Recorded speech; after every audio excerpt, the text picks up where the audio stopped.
This is the Person of Interest podcast, a podcast that explores true crime books. We delve into those crimes with the authors, as well as how they wrote about them. I'm Carl Vonderau, and I hope you'll join me.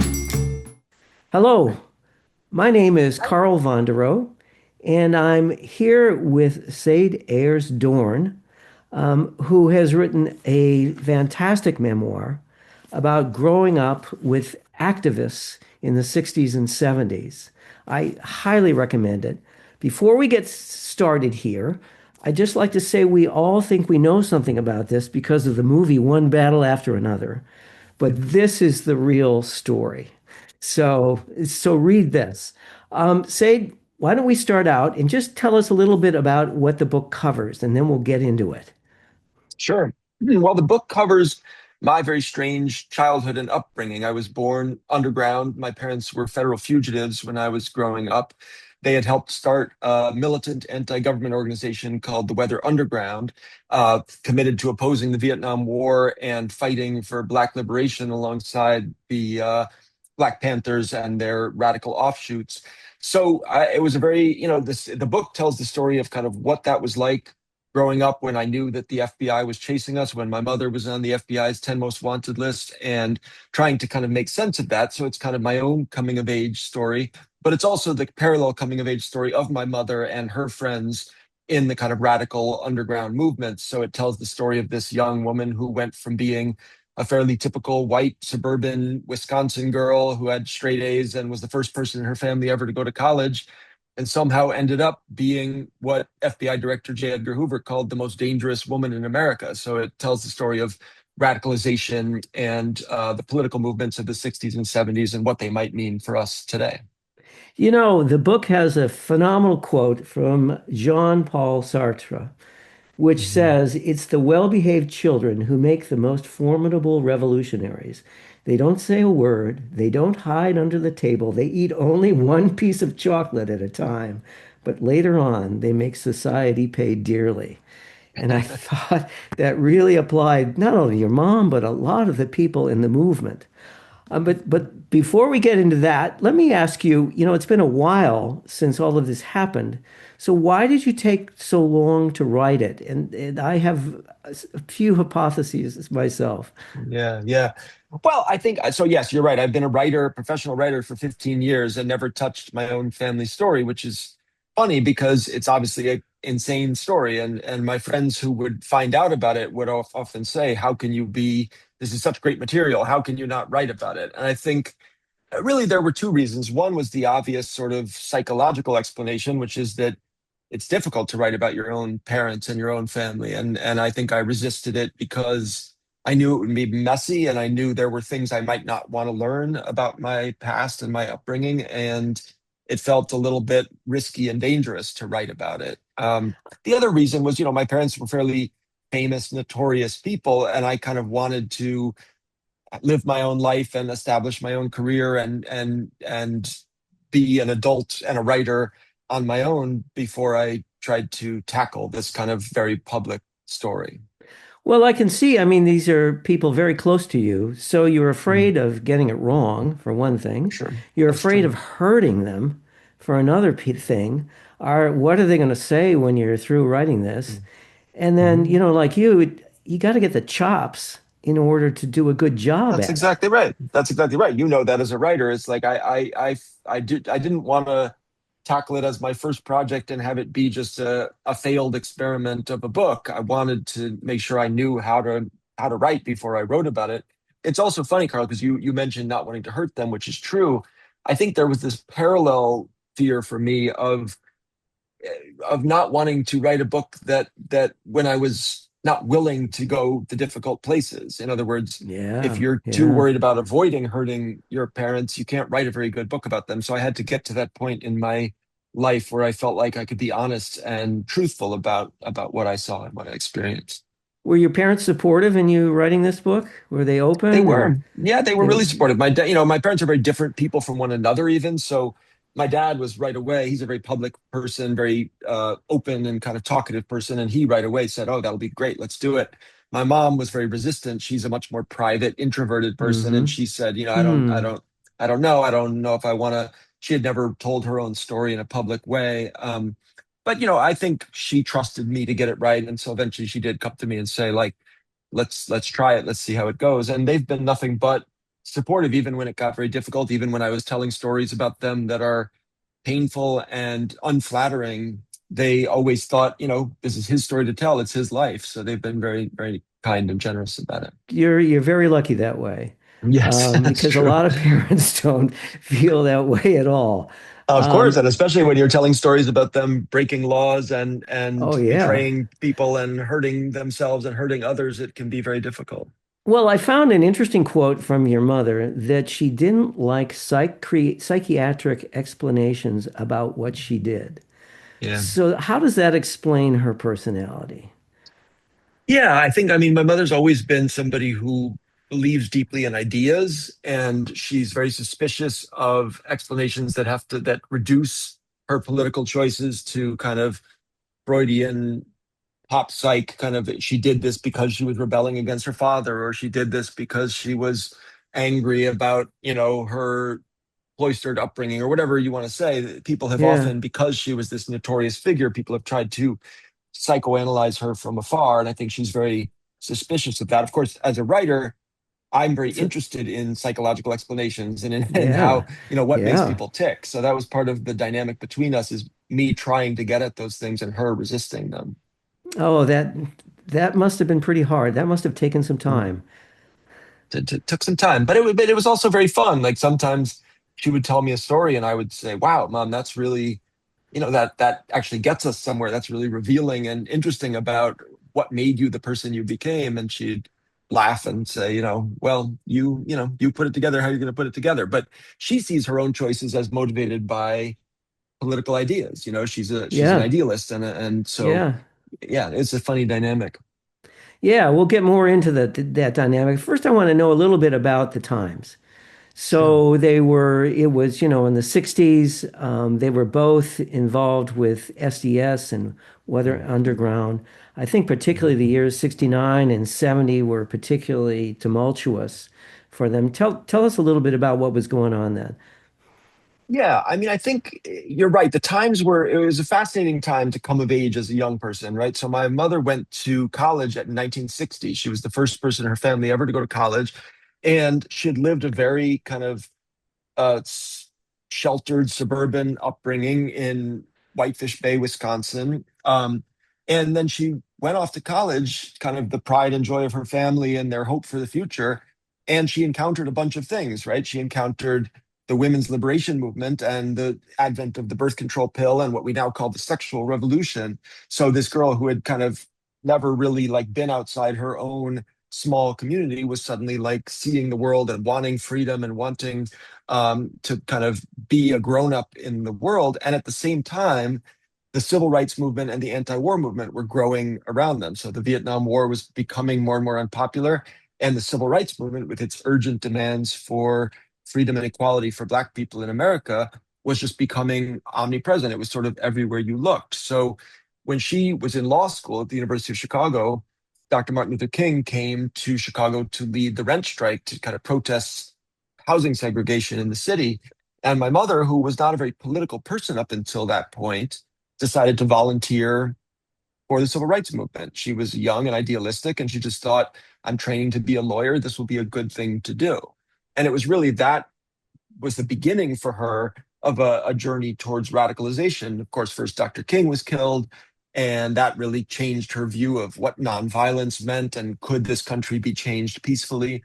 And then she joined SDS. She became a leader in SDS. That's She built an Society for uh, yeah, Students for SDS. a Democratic Society, which was the Shit, I don't know largest, why I forgot that. which was the largest student protest group in the country at the time. And so for her to be elected one of its three national leaders as a 26-year-old woman, and the only woman who was in a leadership position in the movement at that Yeah. time, it was quite an extraordinary place to be as a 26-year-old. Then she made an alliance with Fred Hampton, who was the head of the Illinois Black Panthers. She wanted to build she was part of Fred's Rainbow Coalition of activist groups. Basically, he was trying to build this interracial coalition against the war and against the government. And then Fred Hampton was killed. He was murdered by the Chicago police. And Yeah. so those kind of twin killings, I think, really turned her from what we might think of as a sort of a do-gooder activist into a real committed radical revolutionary. I think your dad was very interesting too, in Mm. terms of, he was very outgoing and he was, demonstrating on campus but he seemed to have a turning point when he went to Greece and saw what was Yeah. happening in Vietnam. Talk a little bit about how he turned to it. Yeah. Well, he came from a very different background. My mother was the daughter of second generation Jewish immigrants. She was, lower middle class, striving, kind of, went to college, like I said, first person in her family ever to go to college. So very much a kind of American, pull yourself up by your bootstraps success story. My father was born into a lot of privilege. His father was a corporate executive in Chicago, the head of Commonwealth Edison, which was the utility company in Chicago. And so my dad grew up in a wealthy family, went to prep school, boarding school, and then went off to the University of Michigan. But it was at the University of Michigan he kind of became involved with the anti-war movement. As you said, he went off to Greece as part of the Merchant Marine. He like volunteered to be a sailor to try to kind of have a Yeah, youthful adventure. Yeah. yeah, Um, yeah, and I think again, like my mom, just you can see the type. Like he was a young, questing, adventurous kid who was trying to find meaning in his life. yes, And the meaning that he eventually found was opposing the Vietnam War and trying to be a part of the peace movement. But then, like my mother, his kind of beginnings in peaceful resistance and nonviolent protest turned into this kind of, as the Vietnam War escalated, as peaceful protest seemed to be failing to change the trajectory of this country, he became more and more radical in his opposition. Well, and then he met a woman named Diana Oughton, Mhm. who had a very meaningful time in Guatemala, and Mhm. that really affected her. And they Right. they were both at one point teaching preschool Mhm. together, which gives me an idea that your dad just really loves children. Is that right? He does. He's been a lifelong teacher and a great father. And you're right, even before he was part of the peace movement, he was a young school teacher. He was volunteering at a freedom school in Ann Arbor, Michigan as a student at the University of Michigan.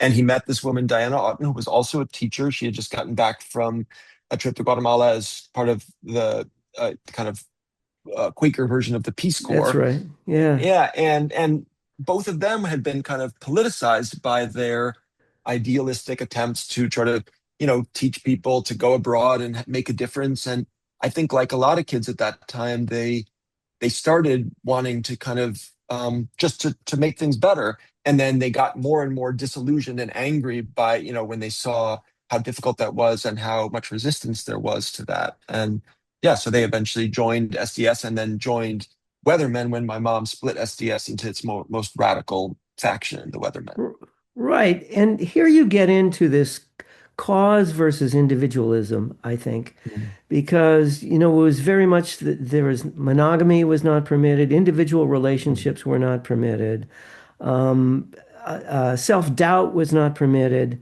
It was Mhm. very allegiance to a cause, and it seemed to have Yeah. led Diana, who seemed like a peaceful person to me, into Hmm. building bombs.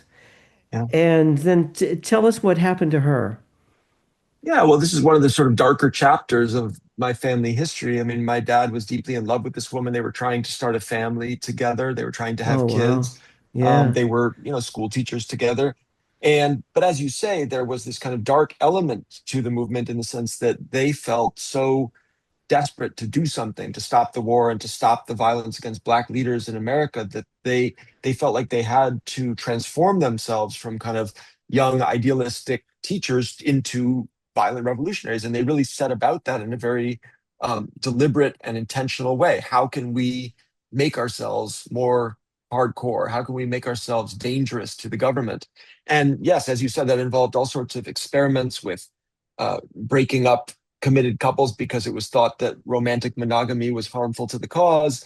It involved a lot of what we might call brainwashing, just kind of group Yep. exercises in ideology. And these are places where I really depart from my parents, of course. I mean, Sure. for me, individuality and individual thought are sort of primary and the most important thing. And so, yeah, it was a dark time. And Diana, of course, eventually was convinced that she had to do more to stop the war, and she ended up joining a collective in New York that was building a bomb to try to blow up Fort Dix, and kind of strike a blow against the Vietnam War by bombing an officers' dance and attacking, some of the people who were they saw as being responsible for the slaughter in Vietnam.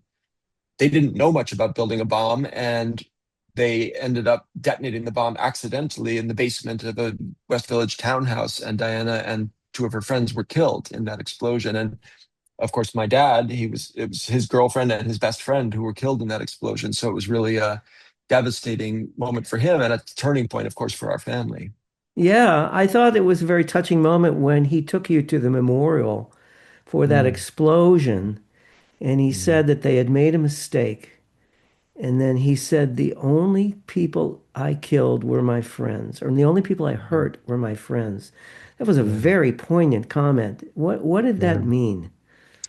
Well, what it meant was the weathermen after the townhouse explosion, which was this terrible tragedy for him and for the wider movement. I mean, three young idealistic activists killed in an instant, and it led to a couple things. One thing is it made the rest of their surviving friends, the Weathermen, the Weather Underground, decided that they would never again try to build a bomb to target human beings. That Yeah, they would still, resist the war. They would still, they would still create bombs and bomb government buildings, but they would always be careful not to hurt anybody. They would call in warnings. They would make sure the bombs went yeah. off in the middle of the night.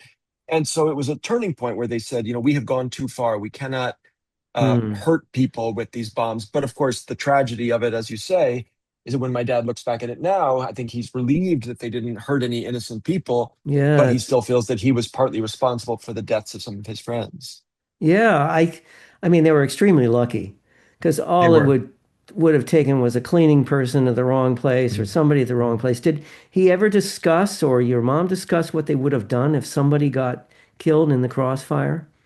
I think they feel, as you say, very lucky. I mean, I don't know if we discussed explicitly what they would have done, but I think they just feel like they were this close to a terrible tragedy happening, and that they kind of stepped back from the brink just in time, that they were flirting with Yeah, some very, very dangerous ideas, and that they are just feel tremendously grateful that they had enough foresight and enough of that kind of moral yeah. qualms to say, like, we have to avoid that. And really, it was my mother and her boyfriend at the time, Jeff Jones, who made the decision, to say, we're going to be revolutionaries, but we cannot hurt innocent people. And that was a key decision in their history. Yeah, I think what there was a guy named Rudd who they Mark kicked Rudd, out yeah. of the movement because he didn't want to do that. Your mom was very willing to create a wall between people that were in the organization or out of the organization, I think. Yeah. She's very decisive and very, as the leader of the group, she was very much a my way or the highway type of person. And she did Yeah, expel several people from the group when they said, no, we should continue, we should try to build even bigger bombs and try to like make as big of a mess as we can and draw as much of attention as we can. And she basically expelled them from the group for that stance. right. And she seemed to soften more because I got the Mm. feeling that she was not attracted to kids at all Yeah. until she met a girl named Sunflower. Tell us Mhm. about that. Yeah, this was something I discovered in the writing of the book that I found very touching and interesting, because it preceded my birth. But my mother had always been somebody who really resisted the idea of motherhood or being a wife. She, as I said, came of age during the beginning of the women's liberation movement, and she very much did not want to be like her mother, a traditional homemaker and kind of, Yeah.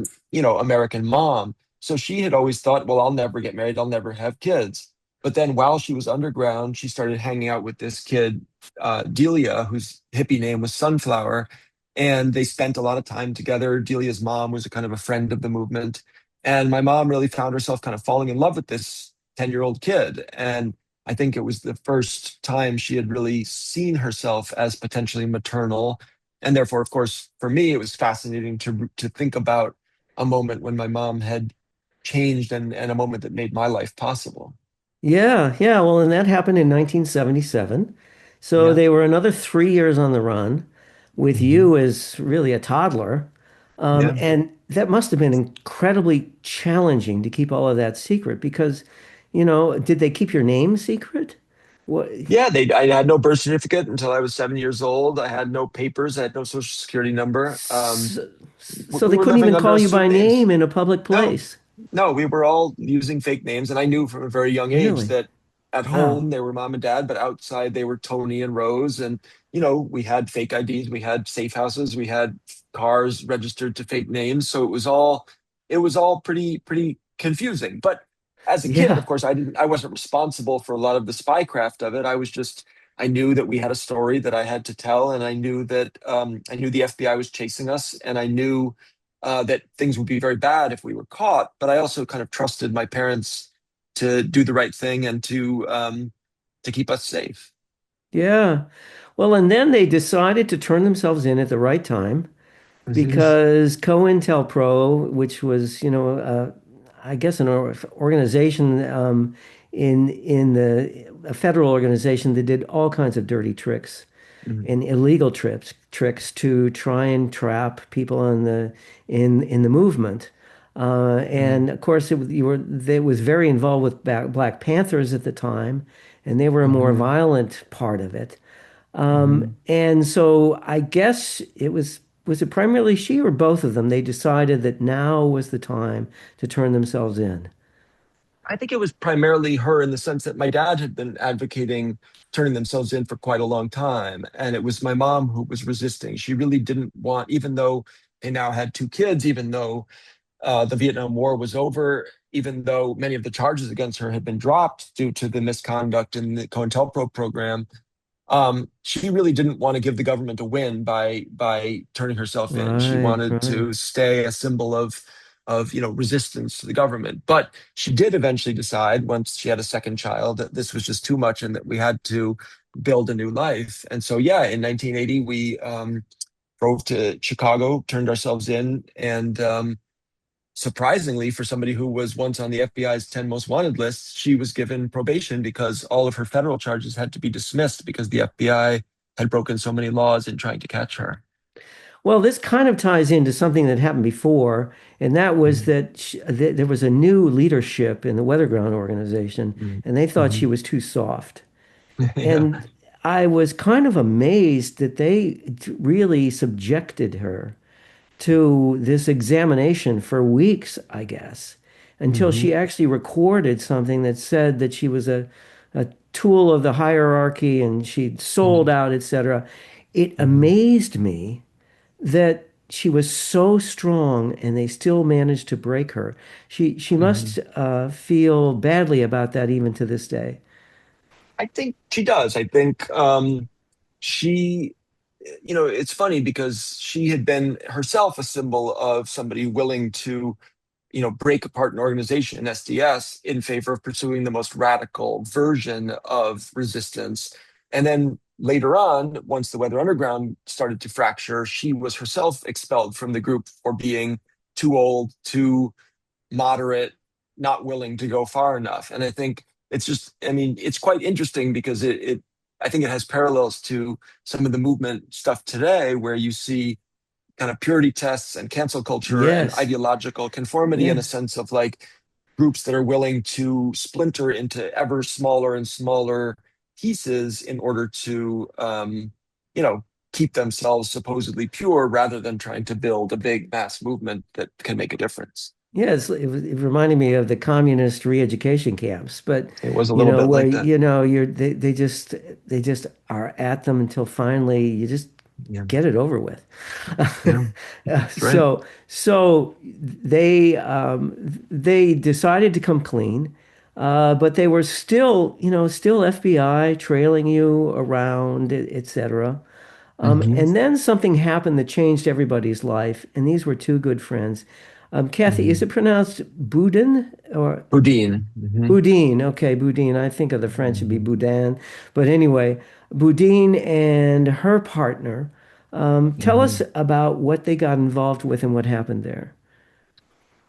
Well, another sort of dark part of the story, but basically, as my parents were deciding to turn themselves in and try to kind of create an above ground life and make a difference in other ways, some of their former friends and comrades from the Weather Underground and from the Black Liberation Army were still determined to continue the revolutionary struggle, even though it was now the 1980s and a very different world from the one they had started out in.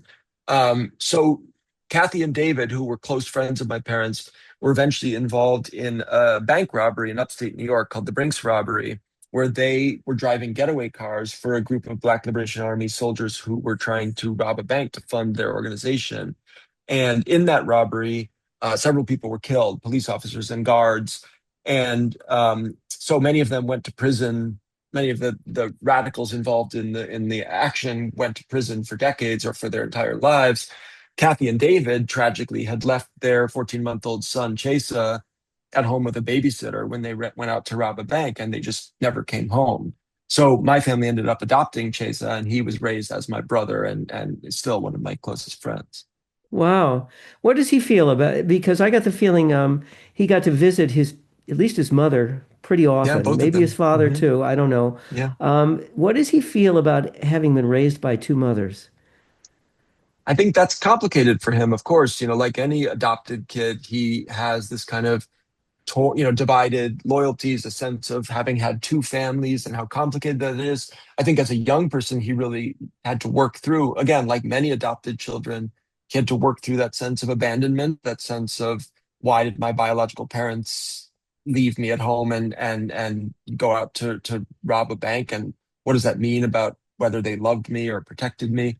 Um, Hmm. to his great credit, he had a very difficult childhood, but he worked through it and ended up going on to become a great student, go to Yale, win a Rhodes Scholarship, become a lawyer. Yeah. He's got a great family of his own now, so he's doing really well, but it He, was a very difficult start for him. yeah, well, he was district attorney in San He was Francisco for district a attorney of San while. I mean, Francisco. Yes, he yeah, was. I mean, he really overcame it, but I imagine he Yeah, has to deal with it the rest of his life, what happened. indeed. But, Indeed. that's life. How Yeah. about your own conclusions about what were the mistakes and what were the good things that your parents did and Yeah. how it affected you? I think, yeah, I've thought a lot about the lessons of this story. I think one thing is, in terms of mistakes they made, I would say one was what we were talking about a little bit earlier, which was this sense of factionalism and the way in which radical choices sometimes divided people from one another, and rather than try to build mass movements, their own certainty and self-righteousness sometimes ended up splitting these groups and making them less effective rather than more effective. So that's a mistake, I think. um, I think in terms of what inspires me about their choices, I think they were symbols of a couple really important things, and the reason they persist as a cultural idea, as you said, in movies like One Battle After Another and many more, they persist because they are a symbol of white people committed to Black liberation, willing to Mm, put their own mm, lives and futures on the line, to sacrifice their privilege to try to help people who have been treated unjustly in this country. The second thing I think is even more broadly just a sense that they have come to symbolize what it looks like when people live by the commitments that they believe in. So, many people I know nowadays talk about the problems in the country, the problems in the world, things should be better.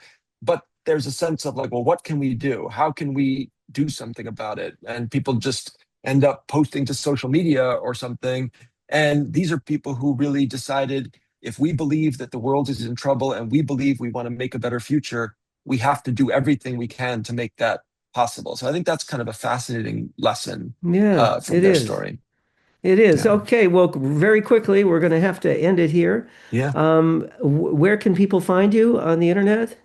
Yeah, well, I'm on social media at Zayd Dohrn, ZaydDohrn, and the book is, everywhere at bookstores and Amazon and It anywhere else you is. buy It books. is. Yeah, Yeah. Yeah. yeah. Here it is. Run out and buy this. You'll be fascinated by the story. Thank That's you cool. so much for having a chat with me, Zaid. Thanks, Carl. It was a great conversation. Appreciate it.